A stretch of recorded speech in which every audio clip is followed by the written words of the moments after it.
ପାଣିପାଗ ବିଭାଗରୁ ମିଳୁଥିବା ସୂଚନା ଅନୁଯାୟୀ ଚାଷକୁ ଡବଲ ଲଘୁଚାପ ଭରସା। ଉତ୍ତର ଏବଂ ଦକ୍ଷିଣ ଓଡ଼ିଶାରୁ ପ୍ରବଳ ବର୍ଷା ଆଲର୍ଟ। କୋରାପୁଟ ମାଲକାନଗିରିକୁ ଅରେଞ୍ଜ ୱାର୍ଣ୍ଣିଂ। ଚିନ୍ତାରେ ଚାଷ ସ୍ଥିତି। ସପ୍ତାହକ ଭିତରେ ଅନେକ ଅଞ୍ଚଳ ଯେମିତି ଶୁଖିଯାଇଛି। ଟାଏଁ ଟାଏଁ ଖରା, କାଁ ଭାଁ ବର୍ଷା। ଜମିରେ ପାଣି ନାହିଁ। ଏବେ ବି 11 ଜିଲ୍ଲାରେ ବର୍ଷା ନିଅଣ୍ଟିଆ ସ୍ଥିତି ରହିଛି। ଗତ ସପ୍ତାହକ ଭିତରେ ଆଉ 7 ଜିଲ୍ଲା ବି ଶୁଖିବାକୁ ବସିଲାଣି। ଯଦି ଏବେ ଭଲ ବର୍ଷା ନ ହେବ ଚାଷୀ ମୁଣ୍ଡରେ ଚଡ଼କ ପଡ଼ିବ। ପାଣିପାଗ ବିଶେଷଜ୍ଞଙ୍କ ପୂର୍ବାନୁମାନ ବର୍ତ୍ତମାନର ଲଘୁଚାପ ପ୍ରଭାବରେ ରାଜ୍ୟର ଅଧିକାଂଶ ସ୍ଥାନରେ ବର୍ଷା ହେବ। ବିଶେଷ କରି ଦକ୍ଷିଣ ଓଡ଼ିଶାରେ ପ୍ରବଳ ବର୍ଷା ସମ୍ଭାବନା ଅଛି। ଏହା ପ୍ରଭାବରେ ସେଉଳ ଯାଏଁ ବର୍ଷା ଲାଗି ରହିବ। ପୁଣି 22-23 ବେଳକୁ ଆଉ ଏକ ଲଘୁଚାପ ସମ୍ଭାବନା ଅଛି। ଏହି ଡବଲ ଲଘୁଚାପ ଭରସାରେ ରହିଛନ୍ତି ଚାଷୀ। ଭଲ ବର୍ଷା ହେଲେ ନିଅଣ୍ଟିଆ ସ୍ଥିତି ଦୂର ହେବା ସହ ଚାଷୀ ଆଗକୁ ବଢ଼ିବ। ଜୁନ୍ ପହିଲାରୁ ଏଯାବତ୍ ସ୍ଥିତି ଦେଖିଲେ ରାଜ୍ୟର 11 ଜିଲ୍ଲାରେ ବର୍ଷା କମ୍ ଅଛି।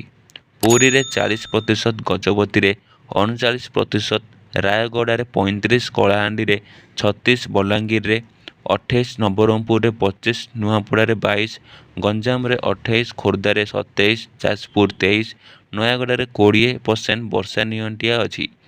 ସ୍ୱାଭାବିକ ଠାରୁ 2% ବର୍ଷା କମିଲେ ଏହାକୁ ନିଅଣ୍ଟିଆ କୁହାଯାଏ। ଏବେ କଟକରେ ସ୍ୱାଭାବିକ ଠାରୁ 18% କମ୍ ଥିବାବେଳେ କନ୍ଧମାଳରେ 12%, ଭଦ୍ରକରେ 13%, ବାଲେଶ୍ୱର 11%, ଜଗତସିଂହପୁରରେ 10%, ଢେଙ୍କାନାଳରେ 12% କମ୍ ବର୍ଷା ହୋଇଛି। ସଙ୍ଗୀନ ଚିତ୍ର ମିଳିଛି ଏକ ସପ୍ତାହରେ ଅଗଷ୍ଟ 7ରୁ 13 ତାରିଖ ଭିତରେ ରାଜ୍ୟରେ ହାରାହାରି 40 ମିଲିମିଟର ବର୍ଷା ହୋଇଛି। ଏହା ସ୍ୱାଭାବିକ ଠାରୁ 52% କମ୍। ସାରା ଓଡ଼ିଶାରେ ଏହି ସପ୍ତାହରେ ବର୍ଷା କମ୍ ହୋଇଛି। 11ଟି ଜିଲ୍ଲାରେ ବର୍ଷା ପରିମାଣ 63%ରୁ 84% ପର୍ଯ୍ୟନ୍ତ ନିଅଣ୍ଟିଆ ରହିଛି। ଭଦ୍ରକରେ 84%, କଟକରେ 83%, ସମ୍ବଲପୁରରେ 79%, କଳାହାଣ୍ଡିରେ 75% ବର୍ଷା କମ୍ ହୋଇଛି। ଏଥିରୁ ଅନୁମାନ କରାଯାଇପାରେ ସ୍ଥିତି କେତେ ସଙ୍ଗୀନ ହେଲାଣି।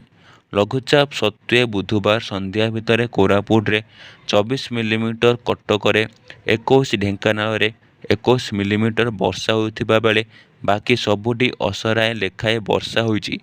ଯଦିଓ ରାତିରେ ବର୍ଷା ବଢ଼ିବା ସମ୍ଭାବନା ଅଛି।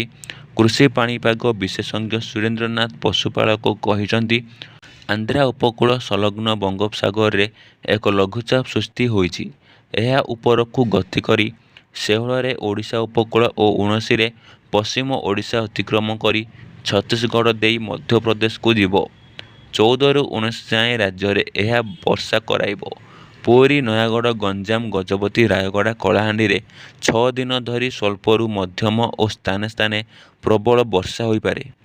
17ରୁ 19 ଉପକୂଳ, ବଲାଙ୍ଗୀର, ସମ୍ବଲପୁରରେ ସ୍ୱଳ୍ପରୁ ମଧ୍ୟମ ବର୍ଷା ସମ୍ଭାବନା ଅଛି।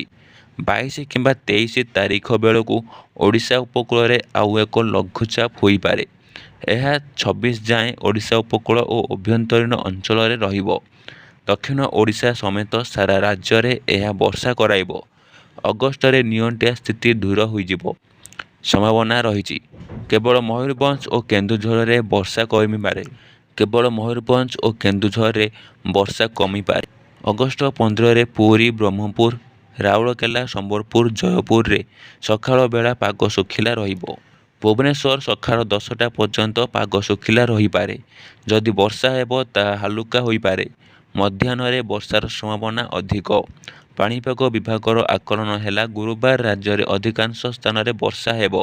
କୋରାପୁଟ, ମାଲକାନଗିରି ପ୍ରବଳରୁ ପ୍ରବଳତର, ନବରଙ୍ଗପୁର, କଳାହାଣ୍ଡି, କନ୍ଧମାଳ, ରାୟଗଡ଼ା, ଗଜପତି, ଗଞ୍ଜାମ, ନୟାଗଡ଼ରେ ପ୍ରବଳ ବର୍ଷା ହୋଇପାରେ। ବିଭିନ୍ନ ସ୍ଥାନରେ ଘଡ଼ଘଡ଼ି ସହ ବର୍ଷା ସମ୍ଭାବନା ଅଛି। ଏଭଳି ବର୍ଷା 17 ତାରିଖ ପର୍ଯ୍ୟନ୍ତ ରହିବ। ବାକି ଆପଣଙ୍କ ଜିଲ୍ଲାରେ ପାଣିପାଗର ଅବସ୍ଥା କିଭଳି ଅଛି ତାହା ଆମ କମେଣ୍ଟ ସେକ୍ସନରେ ଜଣାନ୍ତୁ।